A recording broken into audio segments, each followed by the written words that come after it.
ඊයේ දවසේ ලංකාවේ ගොඩක් අය කතා කරපු මාතෘකාවක් තමයි අද කතා කරන්න සූදානම් වෙන්නේ. ඒ තමයි ලංකාවේ කීර්තිමත් ව්‍යාපාරිකයෙකු වන ධම්මික පෙරේර මහත්මයා ලාබ් හෝල්ඩින් සමාගමේ අයිතිය ලබා ගන්න කටයුතු කරා. එහෙම නැත්නම් ලාබ් සමාගම මිලදී ගත්තා කියන කතාව ගොඩක් අය කතා කරපු මාතෘකාවක් වඩපත් වුණා.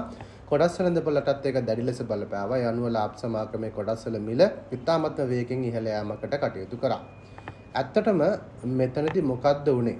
ඇත්තටම ඔබ දන්නවා ලාබ් කියන සමාගම සම්පූර්ණම අයිතිම නැත්නම් ප්‍රධාන සභාපති ලෙස කටයුතු කරන්නේ එහෙම නැත්නම් ප්‍රධායක විධායක නිලධාරී ලෙස කටයුතු කරන්නේ වේගපිටිය මහත්මයා. එතකොට එතුමාට තමයි වැඩි කොටස් ප්‍රමාණයක අයිතිය තියෙන්නේ සමාගමේ.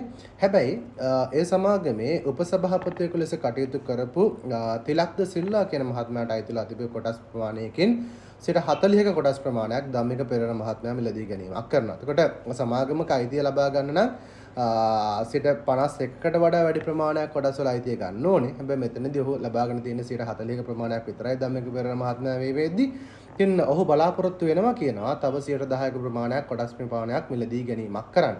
එතකොට ඒ අනුව සම්පූර්ණ අයිතිය නෙවෙයි ගොඩක් වෙලාවට සම අයිතියක් යටතේ කියන්නේ වේගපිටිය මහත්මයා සහ ධම්මික පෙරේර මහත්මයා අතර සම අයිතියක් යටතේ සමාගම ඉස්සරහට ක්‍රියාත්මක වෙන්න පුළුවන්කමක් තියෙනවා.